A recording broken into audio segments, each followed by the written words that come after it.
지난 시간에 그 15장에서 언약을 살펴보았습니다. 하나님께서 쪼갠 고기 사이로 아브라함이 지나가야 되는 그 고기 사이를 하나님이 대신 지나가심으로 말미암아 하나님과 언약 관계를 맺은 아브라함을 포함한 모든 하나님의 백성들의 언약 파괴의 죄, 불순종의 죄, 율법 어김의 죄에 대한 모든 벌과 저주를 우리가 아니고 하나님께서 대신 담당하실 것을 하나님께서 보여주셨습니다. 그래서 복음을 보여주셨는데 오늘 내용은 이삭을 얻은 아브라함에게, 약속의 아들을 얻은 아브라함에게 아브라함이 귀하게 여기고 사랑하고 그리고 독자였습니다. 하나밖에 없는 적자 이삭을 하나님께 번제로 갖다 바치라는 명령을 하나님께서 하심으로 오늘 말씀이 시작됩니다. 여러분, 번제가 무엇입니까? 번제라는 것은 산 짐승을 잡아다가 나무 위에 올려놓고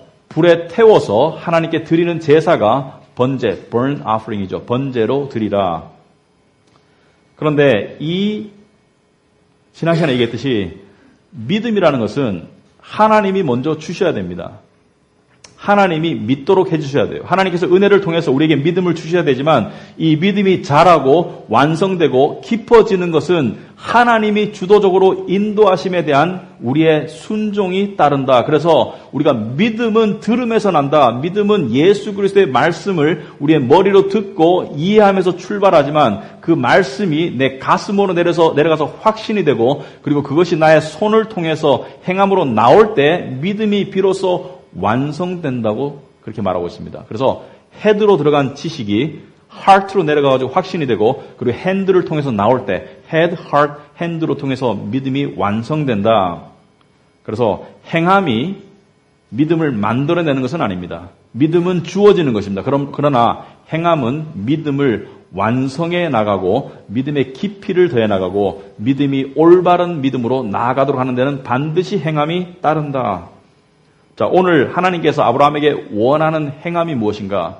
바로 하나밖에 없는 아들을 바치라는 명령을 오늘 1절에 하고 있습니다. 1절에 보시니까 그 일 후에 하나님이 아브라함을 시험하시려고 그를 부르시되 아브라함 하시니 그가 이르되 내가 여기 있나이다. 여호와께서 이르시되 네 아들 네 사랑하는 독자 이삭을 데리고 모리아 땅으로 가서 내가 내게 일러준 한 산 거기서 그를 번제로 드려라. 모리아 땅은 모리아 산입니다.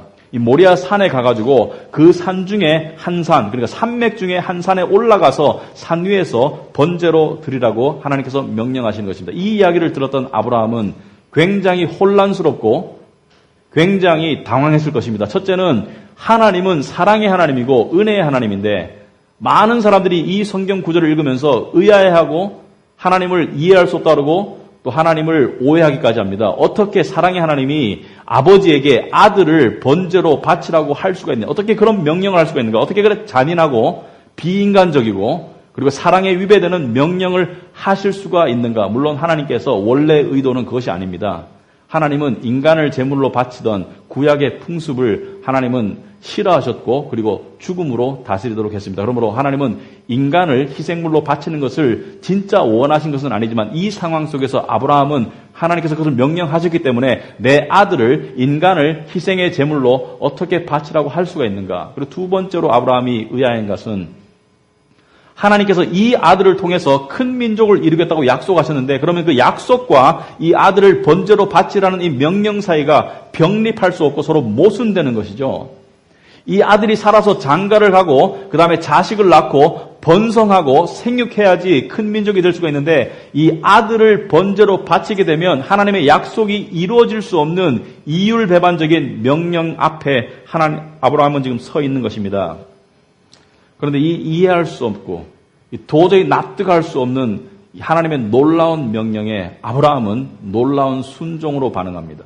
3절에 보니까 아브라함이 아침에 일찍 일어나 나귀의 안장을 지우고 두 종과 그의 아들 이삭을 데리고 번제에 쓸 나무를 쪼개 가지고 떠나 하나님이 자기에게 일러주신 곳으로 가더라. 우리 같으면 좀 더 생각해 볼 시간을 가질 텐데 우리 같으면 하나님과 기도 가운데 좀 더 따져볼 텐데 정말로 하나님이 그것을 원하시냐고 혹시 실수로 말씀하신 것이 아니냐고 그리고 제가 정말로 제대로 알아들었는지를 따지고 그리고 지체하고 그리고 도저히 거부할 수 없을 때 마지못해 갈 수는 있을지언정 안 갈지도 모릅니다.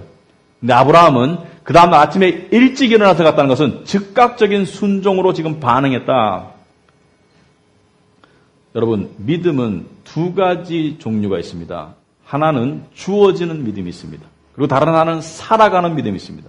무슨 말이냐면 믿음은 우리가 만들어내는 것이 아닙니다. 믿음은 하나님께서 일방적으로 부르셔서 자기의 은혜를 보여주시고 그리고 믿도록 만들어주시는 것이기 때문에 믿음 자체가 하나님이 주시는 은혜의 선물입니다.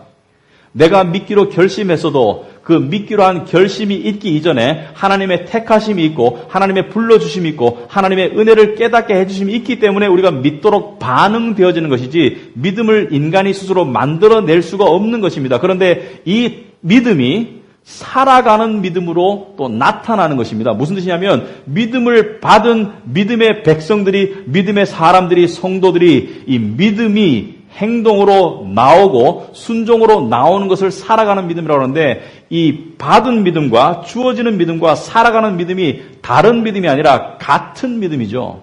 같은 동일한 믿음입니다.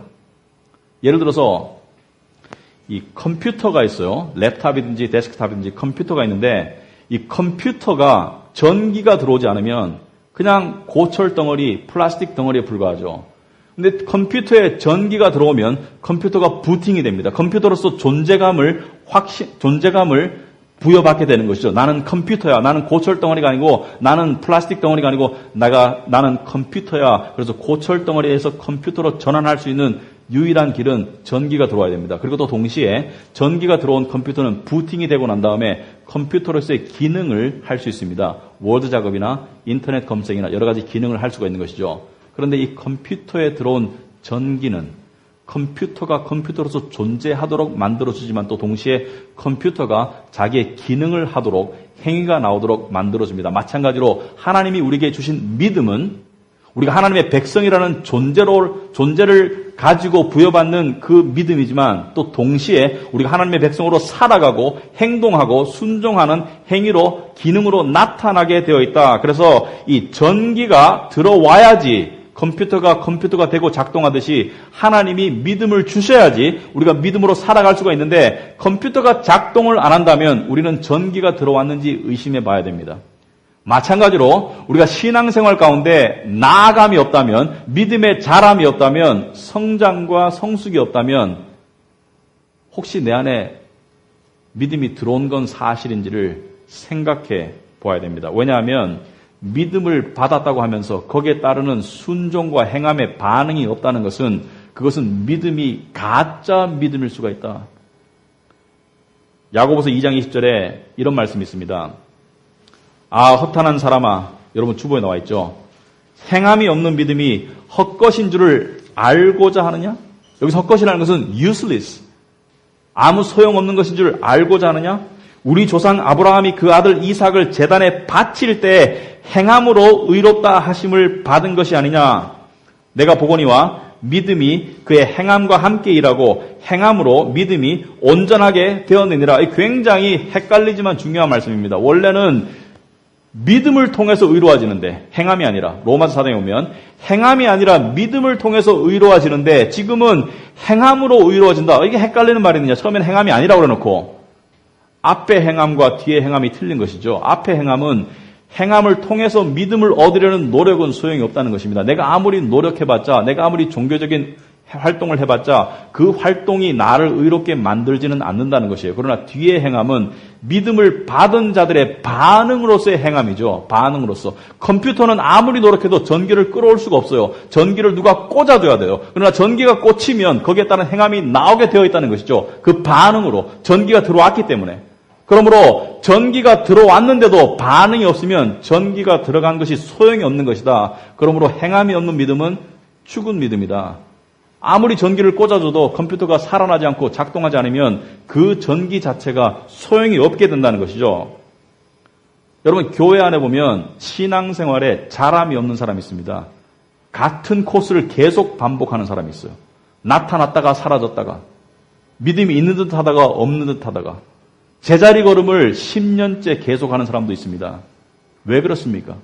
첫째는 믿음이 없을 가망이 많아요. 아직 전기가 들어오지 않은 상태일 가망이 많아요. 그렇지만 이 사람에게 중요한 것은 계속 말씀을 통해서 믿음을 가지는 것이 중요하겠죠. 하나님이 믿음을 주실 수 있도록 말씀을 계속 듣는 것이 중요하겠죠. 두 번째는 구원을 받았음에도 불구하고 예수 그리스도를 믿는 믿음이 있음에도 불구하고 신앙의 자람이 없고 믿음의 성숙이 없다는 것은 왜 그렇습니까? 바로 순종의 행함이 없기 때문입니다. 여기 보듯이 순종의 행함은 믿음의 증거도 되지만 동시에 믿음의 성숙과 성장의 도구입니다. 그런데 내가 믿음을 받았다고 하면서 그 믿음에 따른 내 믿음의 수준에 맞는 내 믿음의 정신적인 영적인 연령에 맞는 행함이 없으면 믿음은 제자리 걸음을 하거나 아니면 퇴보하게 된다. 그래서 우리의 신앙생활 가운데 이 믿음이 행함으로 연결되는 것은 아주 중요합니다. 행함이 없는 믿음은 그 믿음이 죽어버려요. 사탄은 우리를 유혹하고 시험합니다. 우리를 죄에 빠뜨리고 멸망시키기 위해서. 그러나 여기 본문의 말씀처럼 하나님이 아브라함을 시험하신 것은 왜 시험했습니까? 그 믿음을 완성하기 위해서. 믿음을 완성하기 위해서. 아니 하나님이 이삭이 왜 필요합니까? 믿음을 완성하기 위해서 이 시험을 했는데 아무튼 아브라함은 이 믿음의 시험을 이 하나님이 주신 정말 감당하기 어려운 믿음의 시험을 놀라운 믿음으로 반응합니다. 놀라운 믿음으로. 이삭을 데리고 그 길을 떠나요. 그 다음날 아침 일찍 그리고 3일간을 묵묵히 걸어서 모리아산에 도착하죠. 4절에 보니까 제3일에 아브라함이 눈을 들어 그곳을 멀리 바라본지라. 여기 나와 있는 모든 산, 모리아산 3일이라는 숫자 여러분 나중에 다 의미가 있게 됩니다. 여러분 기억해 놓으시기 바랍니다. 모리아산 3일. 근데 3일을 걸어가면서 여러분 아브라함이 소풍 가는 기분으로 걸어갔을까요? 룰루랄라 했을까요? 이삭은 그럴지 몰라요. 모처럼 아버지와 함께 두 종들을 데리고 나귀를 타고 이렇게 모리아산을 간다고 하니까 번제를 드리러 간다고 하니까 가서 양고기도 먹겠군, 산 구경도 하겠군, 집도 떠나보겠군, 캠핑도 하겠군. 이삭은 기분 좋게 갈지 모르지만 지금 아브라함은 이 3일 동안 엄청난 번뇌와 고민이 있었을 것입니다. 순종을 하려고 출발은 했지만 출발하는 가운데 계속 걸어가면서 그냥 걸어갈 수 없습니다. 엄청난 고뇌와 엄청난 고통이 있었을 것입니다. 자신의 느낌과 생각에 끊임없는 항변과 반란. 정말 내가 이 짓을 해야 되는가? 정말 내가 이 길을 가야 되는가? 그리고 끊임없이 밀려오는 의심의 맞바람. 이것이 정말 하나님의 원하시는 것인가? 자기 느낌과 자기 생각의 항변과 반란과 끊임없이 밀려오는 의심의 맞바람을 맞아가면서 아브라함은 3일을 꾸준하게 걸어가고 있는 것입니다. 여러분 믿음 생활 시작할 때 믿음으로 나아가면 모든 것이 평탄하리라. No. 여러분이 믿음의 순종을 시작하면 시험이 또 옵니다. 그 믿음의 순종을 꺾으려는 시험이 또 옵니다. 그때 순종으로 나아가는 것이 믿음이 완성되어 가는 과정이다. 그런데 그 과정을 하나님께서는 쉽게 만들어 주시지 않으세요. 여러분 이 나비가 이 누에꽃이 안에서 애벌레로 있을 때 그 나비가 이 누에를 자기 힘으로 잘라내고 그리고 그 안에서 자기 힘으로 나왔을 때 아름다운 날개를 단 나비가 되는데 그것을 도와준다고 그것을 잘라주면 나비는 나와도 아주 멋대가리 없는 볼품없는 나비가 됩니다.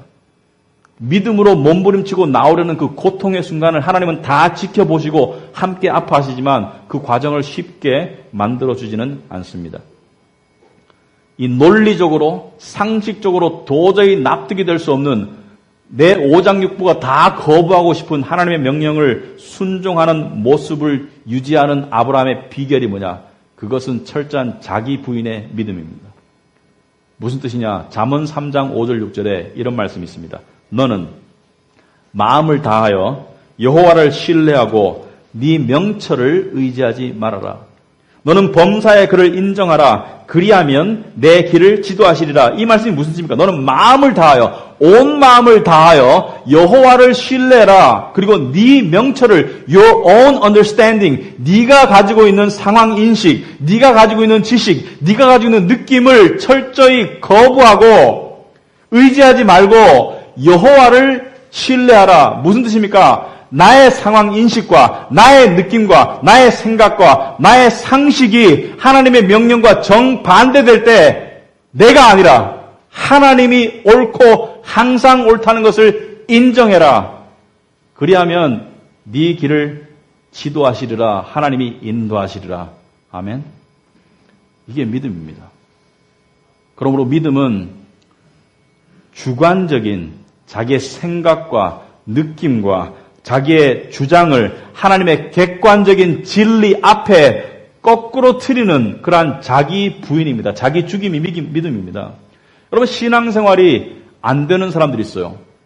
교회를 나왔다가 안 나왔다가, 조금 좋으면 희닥거리다가 조금 안 좋으면 하나님을 욕하다가, 그런 사람들의 특징이 뭔지 아세요? 이야기를 들어오면 자기 얘기하기 바빠요. 자기 얘기. 자기 느낌, 자기 생각, 지금 벌어지는 상황에 대한 자기 나름대로의 해석, 그것을 통해서 하나님을 비난하죠. 하나님을 원망하고 하나님이 틀렸다는 거예요. 믿을 수 없어요. 믿음으로 나아갈 수가 없어요. 내가 틀렸지 절대 진리인 하나님은 절대로 틀릴 수가 없어요. 내가 성경 말씀 읽는데 내가 상황을 바라보는데 내 생각과 하나님의 생각이 틀리면 문제는 나한테 있는 것입니다. 내가 틀려요. 하나님은 틀릴 수 없어요. 하나님이 절대 진리이지, 하나님이 절대 객관이지, 나는 절대 진리가 아닙니다. 근데 이 절대 진리를 수긍하고 3일을 걸어가던 아브라함에게, 믿음의 길을 걸어가던 아브라함에게 놀라운 내면적인 일이 일어납니다. 믿음의 길을 걸어가는 가운데 처음에는 도저히 납득되지 않는 상황에 믿음의 이해와 길이 보이기 시작해요. 그래서 엿볼 수 있는 것이 5절입니다. 이 아브라함이 이제 산에 도달했어요. 모리아산에 도달해가지고 종들 보고는 이 밑에서 기다려라. 왜? 종들을 데리고 가지 않는 여러 가지 이유가 있겠지만 가장 중요하게는 아들을 번제로 바치는 모습을 종들에게 보이고 싶은 아버지가 누가 있겠습니까? 그래서 아들은 지금 건장한 청년이에요. 아브라함은 지금 꼬부랑 할아버지고, 그래서 아들에게는 무거운 나무를 짊어지게 하고 자기는 불과 칼을 들고 산을 올라가면서 종들에게 이렇게 말합니다. 내가 5절 중간에 아이와 함께 가서 예배하고 우리가 너희에게로 돌아오리라. 여기 보세요. 이삭을 바치고 나면 이렇게 말합니다. I will return. 내가 돌아오리라. 근데 내가라고 하지 않고 we will return. 우리가 돌아오리라. 무엇을 말하는 것입니까? 하나님께 내가 번제를 바치는 것을 순종하는 것과 이 아들을 통해서 큰 민족을 이루겠다는 약속 사이를 병립시킬 수 있는 가장 유일한 방법은 바로 하나님의 기적밖에 없다는 그 결론에 도달한 것입니다. 하나님이 내가 죽인 아들을 살려주어야지만 하나님의 약속이 이루어질 수밖에 없다는 이 기적밖에 해결책이 없다는 것을 아브라함은 깨달은 것이죠. 이 말씀이 성경에 나옵니다. 히브리서 11장 19절에 뭐라고 나와 있습니까? 그가 하나님이 능히 이삭을 죽은 자 가운데서 다시 살리실 줄로 생각한지라 비유컨대 그를 죽은 자 가운데서 도로 받은 것이니라. 하나님이 원래 하신 약속과 나에게 하신 명령, 아브라함을 산채로 번제로 죽여서 잡으라는 이 명령 사이를 병립시킬 수 있는 유일한 길은 하나님이 내가 죽일 아들을 살려주시는 길밖에 없다. 그 기적만이 유일하게 하나님의 약속과 지금 명령이 병립할 수 있는 길이다. 그러므로 아브라함은 믿음의 순종의 길을 통해서 더 깊은 믿음으로 들어갔으며 이 믿음은 하나님의 영광을 더 극대화한 기적의 하나님이라는 거죠. 약속의 하나님, 신실하신 하나님이라는 것을 조금도 손색하지 않은 상태에서 이분을 기적의 하나님으로 더 부각시키는 하나님의 격을 높이는 믿음으로 나아간 것입니다. 여기까지 깨달아서 아들을 데리고 올라가는데 또 다른 시련이 찾아옵니다. 이제 이 시련은 아브라함의 내면에서 나오는 시련이 아니라 바로 아들로부터. 아들이 보니까 상식적으로 나무는 짊어지고 가는데 칼과 불은 아버지가 들고 있는데 양은 어디 있어? 6절에 보니까 아브라함이 이에 번제나무를 가져다가 그의 아들 이삭에게 지우고 자기는 불과 칼을 손에 들고 두 사람이 동행하더니 이삭이 그 아버지 아브라함에게 말하 이르되 내 아버지여 하니 그가 이르되 내 아들아 내가 여기 있노라. 이삭이 이르되 불과 나무는 있거니와 번제할 어린 양은 어디 있나이까? 모든 부모는 자식을 사랑해요. 그죠? 근데 아브라함은 이삭을 너무나 사랑했다는 것을 이 언어 속에서 볼 수가 있습니다. 아버지가 그러지 않고 내 아버지, my father, 내 아버지, 내 아버지요. 아브라함이 뭐라 합니까? 왜? 아니요. 내 아들아, 내가 여기 있노라. 말해라. My son, here I am. Speak. 내 아들아. 아브라함과 이삭의 친밀한 관계를 엿볼 수가 있는 것이죠. 근데 이 아들의 질문이 얼마나 아버지의 가슴을 찢었겠습니까? 번제할 양은 어디 있냐고. 똑바로 정답을 말해줄 수 없는 아버지의 심정. 네가 양이야. 내가 너를 죽여서 잡으라고 명령받아서 네가 양이야라는 말을 못하는 것이죠. 차마. 그래서 뭐라고 말합니까? 하나님이 예비하실 거야. 믿음을 완곡하게 아들에게 표현하는 것이죠. 하나님이 예배하실 거야.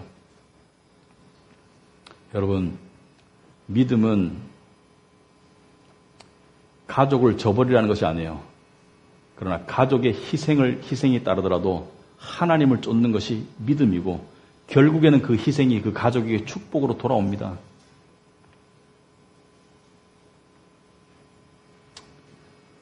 제가 이런 얘기를 하면 가끔가다 설교 시간에 제가 제 아내 얘기를 하면 집에 가서 혼납니다. 왜 쓸데없는 소리 했냐고. 제 집사람이 얘기하는 걸 안 좋아하거든요. 근데 제가 한마디만 할게요. 팔불출이 되기 위해서. 우리 집사람은 애가 둘이죠. 밑에는 초등학생이고. 근데 교회에서 2 케어 그룹을 인도하고 있어요. 여러분 아시다시피 2 성경 공부를 준비하고 있어요. 상담해야 되죠.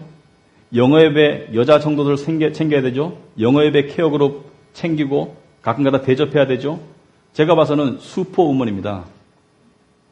그런데 우리 집사람을 힘들게 하는 게 있어요.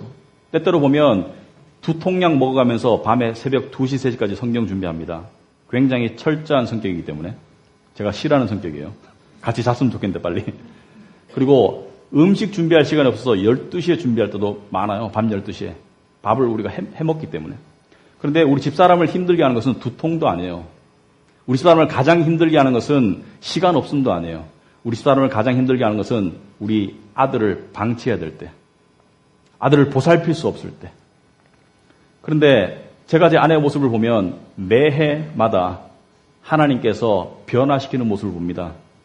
그 아들을 방치해야 되는 그 어머니의 마음이 아픔에도 불구하고 자신의 모습이 흐트러지지 않는 것을 제가 보고 저는 남편으로서 한 믿음의 동반자로서 거룩한 도전을 제가 느낍니다. 근데 우리 집사람이 그렇게 하는 것은 내가 목사라서 그렇게 하는 것이 아닙니다. 근본적으로. 나를 사랑해서 그런 것이 아닙니다. 나보다 또 다른 남편이 있기 때문에. 바로 예수 그리스도를 사랑하기 때문에. 이게 믿음입니다.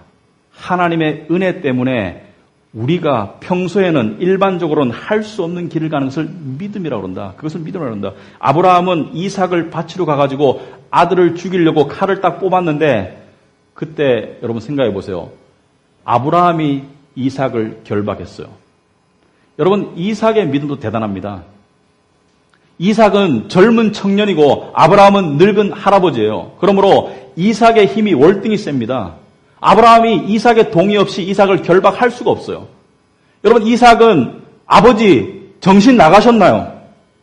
뭐라고요? 저를 잡아서 번제로 드린다고요? 아버지 치매 오신 거 아니에요? 라고 말하면서 뿌리치고 산 아래로 주랭날 칠 수 있었는데 결박당하는 믿음. 왜? 하나님과 아버지를 믿었고 순종했기 때문에. 이게 믿음입니다. 자기 모든 본능이 거부하는 가운데 그 명령을 나의 지상명령으로 받아들이고 순종하는 그 믿음. 그래서 이삭을 막 칼로 잡으려고 하는데 여호와의 말씀이 나타나시죠. 하늘로부터 여호와의 사자가 나타나서 뭐라고 말합니까? 11절에 아브라함아 아브라함아 하시는지라 아브라함이 이르되 내가 여기 있나이다. 그 아이에게 손을 대지 말라. 그에게 아무 일도 하지 말아라. 강조하신 거. 그 아이는 손대지 말아라. 네가 네 사랑하는 하나밖에 없는 독자까지도 내게 아끼지 않는 것을 본즉 네가 하나님을 경외하는 줄을 내가 이제 알았노라.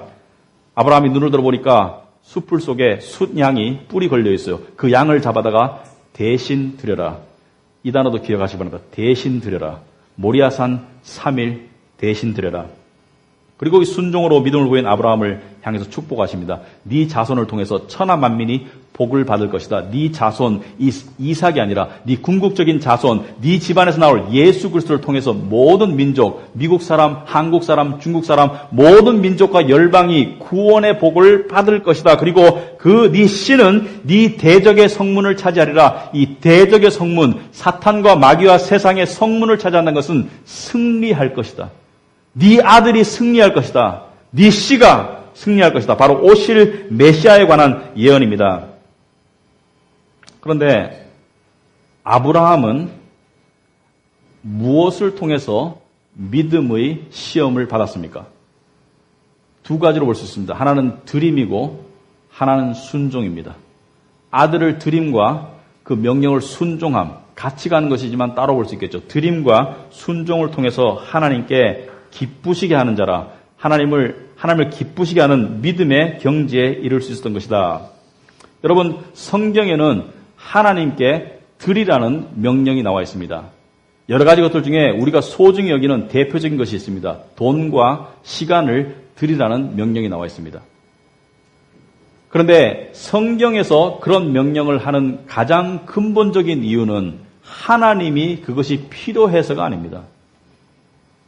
또한 교회의 필요를 채우라고 하는 것도 가장 근본적인 이유가 아닙니다. 물론 부차적인 이유는 되지만 왜 하나님은 당신을 향해서 물질과 시간을 드리라고 할까? 왜 그렇습니까? 드림의 행위를 통해서 하나님에 대한 믿음의 마음을 키워 나가라는 것이죠. 믿음의 성숙과 성장을 위해서 드리라는 것이죠. 바로 우리의 영적인 성숙과 성장을 위해 드리라는 것이죠. 근데 드린다고 다 성장하고 성숙하는 거 아닙니다. 잘못된 동기로 드리면 소용없어요. 종교적인 동기로 드리면 드림을 통해서 나는 의로워. 하나님께 드려지는 믿음의 드림이 아닙니다. 체면 때문에 드리는 거, 안 드리면 눈치 보이니까 그거 올바른 드림이 아닙니다. 억지로 드리는 것은 안 드리는 것이 낫습니다. 드림을 통해서 축복받으려고 30배, 60배 더 받으려고 기복신앙 때문에 그것도 올바른 드림이 아닙니다. 그리고 기억하시기 바랍니다. 여러분이 하나님의 자녀면 여러분이 드리든지 안 드리든지 하나님이 여러분을 향한 하나님의 사랑은 조금도 변화가 없어요. 여러분이 하나님의 자녀이고 하나님의 백성이면 여러분이 드린다고 하나님이 여러분을 더 사랑하지도 않고 안 드린다고 덜 사랑하지도 않습니다. 그런데 왜 드리라고 하는가? 많은 사람들이 요즘의 교회의 세속적인 어떤 욕심적인 모습 때문에 특히 드림, 물질의 드림에 대해서 굉장히 불편하게 생각합니다. 그런데 그 드림이 가지고 있는 영적인 의미를 상실하는 것은 엄청나게 위험합니다. 왜 드려야 되는가? 왜 드립니까? 하나님을 믿는 믿음의 표현과 성장과 성숙의 과정이죠. 재료이죠. 여러분, 당신이 나의 하나님이고 당신이 모든 것의 주인이고 당신의 영광과 당신의 이름을 위해서 드림을 통해서 나의 믿음이 성숙하고 자라가는 것이죠. 물질이 있는 곳에 네 마음이 있다고 그랬죠. 그래서 물질을 드리는 것은 그 안에 믿음의 마음을 드리는 중요한 영적인 의미가 있다. 또한 시간의 드림도 중요합니다. 물질은 버는 사람도 있고 안 버는 사람도 있어요. 많이 버는 사람도 있고 적게 버는 사람도 있어요. 그러나 시간은 다 동일하게 24시간 가지고 있습니다. 그런데 시간에 드림이 없이 믿음이 자랄 수가 없습니다. 예배 시간, 개인 경건 시간, 하나님께 시간의 드림이 없이 믿음이 자랄 수가 없습니다. 어떻게 보면 시간의 11조를 드리는 게 훨씬 더 중요해요.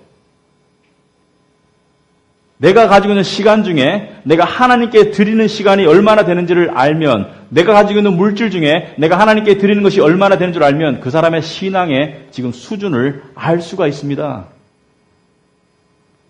그렇기 때문에 내 수준이 안 좋아 보일까 봐 드리는 것은 원하지 않습니다. 하나님이 원하시는 것은 뭐예요?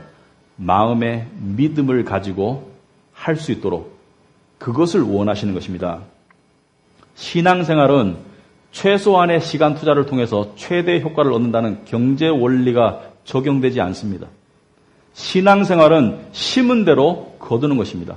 하나님을 더 많이 찾는 사람이 하나님을 더 자주 깊이 만나게 되어 있습니다. 여러분 개인적으로 하나님의 말씀 보고 기도하는 시간이 얼마나 되시는지 한번 속으로 한번 물어보시기 바랍니다. 그 시간의 정도와 여러분의 믿음의 정도는 비례하게 되어 있습니다. 이것이 곧 적게 심는 자는 적게 거두고 많이 심는 자는 많이 거둔다는 영적인 원리입니다. 또 두 번째로 순종의 삶이 중요합니다. 여러분 성경 말씀 왜 보세요? 성경 말씀을 통해서 지식이 쌓여가는 거 중요하죠. 그러나 그 지식이 순종으로 연결이 안 되면 마치 맛있는 음식을 잔뜩 먹고 운동 안 해가지고 동맥경화와 비만과 이 고혈압, 당뇨 오는 거랑 똑같아요. 영적으로 동맥경화, 당뇨가 오게 됩니다. 말씀을 듣기는 듣는데 배우기는 배우는데 읽기는 읽는데 내가 순종의 실천의 삶이 안 되면 그 말씀이 여러분을 부담스럽게 만들 겁니다. 아무리 들으면 뭐 하겠어요? 순종이 없는데. 아무리 들으면 뭐 하겠어요? 하나님께로 나아가는 믿음을 연습하지 않는데. 말씀이 달콤하지 않다는 것은, 말씀이 땡기지 않는다는 것은 내 안에 말씀을 통한 영적인 훈련과 순종의 연습이 없기 때문일 가망이 많습니다. 여러분이 말씀을 순종해보면 말씀이 땡길 수밖에 없어요. 운동하는 사람은 배고파질 수밖에 없습니다. 영적으로도 똑같은 원리입니다. 오늘 본문에 보시면 하나님은 아브라함의 믿음을 시험하시기 위해서 단지 돈을 내라, 시간을 바쳐라, 그거면 쉽겠죠. 아들을 바치라는 거예요. 어떤 아들이에요? 하나밖에 없는 독자, 네가 사랑하는 아들. 근데 이 오늘 본문에는 두 가지 복선이 들어있습니다. 첫째는 아브라함의 믿음을 완성시켜 나가시려는 하나님의 선하신 의도가 들어있고, 두 번째로는 복음입니다. 복음. 하나님은 아브라함으로 하여금 복음을 시연케 하셨어요. 직접 복음을 행동으로 옮기는 가운데 복음을 몸소 체험하고 깨닫게 하셨다. 무슨 뜻이냐면 오늘 본문에 보니까 2절에 뭐라고 나와 있습니까? 여호와께서 이르실 때 네 아들, 네 사랑하는 독자 이삭을 바쳐라. 여러분 여기 언어가 어디의 언어랑 비슷합니까? 복음서에 나타난 예수 그리스도를 향한 하나님의 언어랑 똑같아요. 이는 내 사랑하는 아들이니 독생자 예수 그리스도 네 아들을 바쳐라. 죽음으로써 바쳐라. 그리고 모리아산은 예수님께서 올라가신 골고다 언덕이 있는 산입니다. 아브라함은 자기 아들을 바치지 않았어도 되었어요. 왜? 바쳐봤자 이삭을 바칠 수도 없어요. 왜? 이삭은 불결한 인간이고 죄인이기 때문에. 그러나 하나님은 진짜로 자기 아들을 십자가에서 산 제물로 바쳤어요. 아브라함은 3일 동안 이 아들을 데리고 모리아산으로 산채로 아들을 데리고 가면서 그 아들을 바쳐야 된다는 부담 때문에 고통을 느꼈지만 하나님 아버지는 아들을 진짜 죽이고 난 다음에 버리고 난 다음에 3일 동안 사망 가운데 있는 상태에서 하나님은 고통을 겪으셨습니다. 그리고 이삭은 아브라함에게 이렇게 물었죠. 아버지, 번제할 양이 어디 있습니까? 이 질문이 아브라함의 가슴을 찢었다면 예수 그리스도는 겟세마네 동산에서 이렇게 아버지께 물었죠. 아버지, 이 잔을 내게서 옮겨주세요. 이 잔을 내게서 옮겨주세요. 할 수 있거든. 그러나 내 뜻대로 마시고 아버지의 뜻대로 하옵소서. 여러분, 이 예수 그리스도의 기도가 하나님 아버지의 심장을 얼마나 도려냈겠습니까? 여러분 생각해 보시기 바랍니다. 왜 예수님은 하나님 아버지께 버림받았나요? 나의 하나님 어찌하여 나를 버리셨나요? 왜 하나님은 자기 하나밖에 없는 독생자 아들 예수 그리스도를 죽였나요? 왜? 바로 하나님이 세상을 이처럼 사랑하사 여러분을 사랑하셔서 여러분을 위해서, 여러분의 영생을 위해서, 여러분의 영원한 지옥을 벗어나게 해주기 위해서, 여러분의 구원을 위해서 하나님은 입으로 사랑하신 것이 아니라 생각으로 사랑하신 것이 아니라 하나님의 사랑은 당신의 하나밖에 없는 독생자 아들 예수 그리스도를 십자가의 죽음으로 바치는 행동을 통해서 나온 것이죠. 행동을 통해서, 행함을 통해서. 오늘날 많은 사람들이 예수를 믿는다고 고백하지만 행함이 없는 삶을 볼 때 하나님이 얼마나 역겨우실까요? 그게 믿음입니까? 내가 예수 그리스도의 십자가의 죽으심을 믿는 자라면 그 믿음이 나의 삶을 근본적으로, 극단적으로 바꾸지 못한다면 그것은 나에게 가지고 있는 인식이지 믿음이 아니올시다. 진짜 믿음은 사람을 돌게 만들어요. 진짜 믿음은 더 이상 과거의 삶을 살 수 없도록 만듭니다.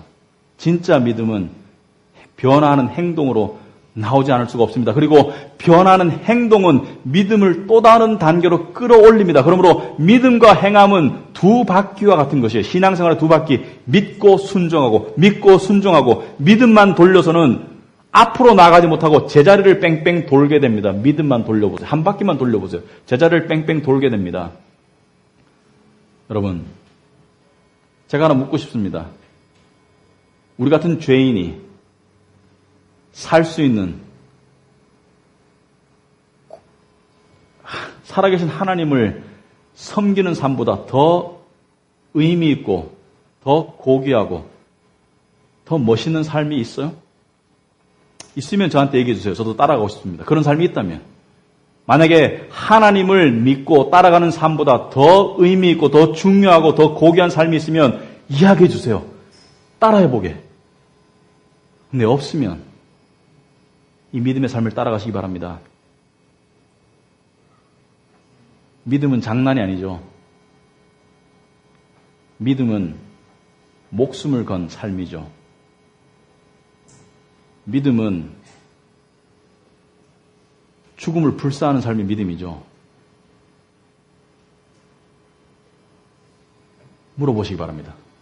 내 안에 그 믿음이 살아 숨쉬고 있는지. 아니라면 하나님께 기도 제목이겠죠. 기도하시기 바랍니다. 기도하겠습니다.